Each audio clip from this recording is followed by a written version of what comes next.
किसी भी शुभ काम की शुरुआत से पहले भगवान गणेश की पूजा की जाती है।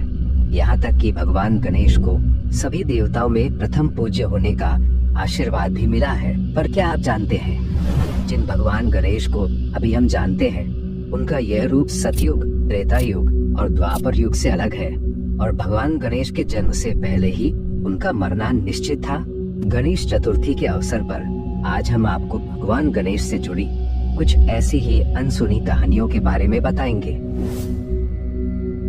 भगवान गणेश की जन्म की कथा तो सभी जानते हैं कि कैसे माता पार्वती ने अपने शरीर के उतरे उबटन से एक बालक को बनाकर उसमें प्राण डाल दिए और कैसे भगवान शिव ने क्रोध में उनका गला काट दिया। पर इस कहानी की शुरुआत और पहले से है।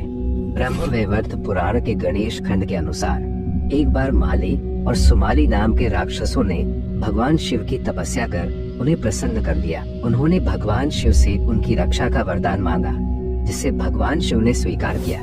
वरदान मिलते ही उन्होंने अपनी आसुरी प्रवृत्ति का प्रयोग करना शुरू कर दिया और तीनों लोकों में हाहाकार मचा दिया। इन राक्षसों को रोकने के लिए सूर्य देव सामने आए और उनसे युद्ध करने लगे।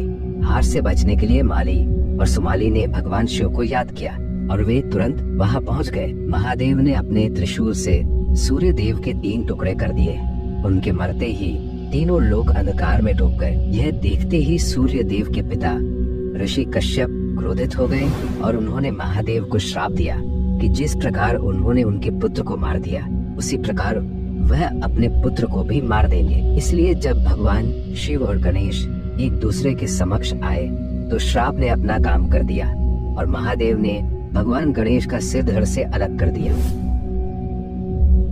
जब भगवान शिव ने बालक गणेश का सिर धड़ से अलग कर दिया था तो उनके स्थान पर हाथी के बच्चे का नहीं बल्कि एक असुर का सिर लगाया गया था। शिव पुराण के रुद्र संहिता के कुमार खंड में गजासुर नामक असुर का उल्लेख मिलता है। गजासुर महिषासुर का पुत्र और महादेव का परम भक्त था। उसने महादेव की कठोर तपस्या कर उन्हें अपने पेट में निवास करने का वरदान मांगा, जिसे महादेव ने स्वीकार कर लिया। फिर जब माता पार्वती को महादेव की चिंता हुई तो उन्होंने भगवान विष्णु से सहायता मांगी। तब भगवान विष्णु और नंदी ने गजासुर को प्रसन्न कर महादेव को वापस ले लिया। बाद में जब गजासुर ने हाथी के रूप में कुछ ब्राह्मणों को परेशान किया तो महादेव ने उसका वध किया। गजासुर की भक्ति के कारण महादेव ने उसके मस्तक को गणेश के शरीर पर स्थापित। भगवान गणेश से जुड़ी एक और कथा में भगवान शिव को नहीं बल्कि शनि देव को उनका सिर धड़ से अलग करने का जिम्मेदार माना गया है। ब्रह्मवैवर्त पुराण के अनुसार माँ पार्वती ने भगवान गणेश को जन्म दिया तो शिवलोक में भगवान शंकर और माता गौरी के पुत्र गणेश के जन्म के उत्सव का आयोजन किया गया। इस उत्सव में सभी देवी देवता बालक गणेश को आशीर्वाद देने के लिए कैलाश पहुँचे। शनि देव भी इस उत्सव में शामिल हुए, लेकिन उन्होंने बालक गणेश को आशीर्वाद नहीं दिया बल्कि वह अपना सिर नीचे झुकाकर खड़े थे। जब माता पार्वती ने देखा कि शनि देव उनके बालक की तरफ देख भी नहीं रहे तो उन्हें बहुत हैरानी हुई। उन्होंने शनिदेव से गणेश जी को आशीर्वाद देने को कहा, जिससे पहले तो उन्होंने नकार दिया, लेकिन माता पार्वती के अत्यधिक कहने पर वह मान गए। जैसे ही शनिदेव की दृष्टि उन पर पड़ी, बालक गणेश का सिर धड़ से अलग होकर आकाश में उड़ गया। इसके पश्चात भगवान विष्णु उत्तर दिशा की ओर पुष्पभद्रा नदी तट के पास एक हथिनी के बच्चे का सिर लेकर आए और उसे लगाकर बालक गणेश को पुनः जीवित किया। भगवान गणेश के जिस रूप को हम जानते हैं वह हर युग में अलग अलग रहा है। अभी जिस गणेश की हम पूजा करते हैं उनकी 4 भुजाएं हैं और उनका वाहन मूषक है, परंतु सतयुग में उनकी 10 भुजाएं थी और उनका वाहन सिंह यानी शेर था।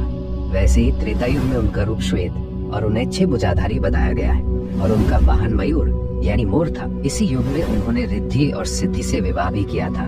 भगवान गणेश के जिस रूप की पूजा हम करते हैं, यह रूप उन्होंने द्वापर युग में लिया था और इसी रूप में उन्होंने महाभारत लिखने में वेद व्यास की सहायता की थी। कलयुग में भी उनका एक अवतार होना बाकी है, जिसे धूम्रकेतु के नाम से जाना जाएगा। इस अवतार में उनका वाहन एक नीला घोड़ा होगा। आपको वीडियो कैसे लगा हमें कमेंट सेक्शन में जरूर बताएं। अगर वीडियो अच्छा लगा तो इस वीडियो को लाइक और चैनल को सब्सक्राइब जरूर करें।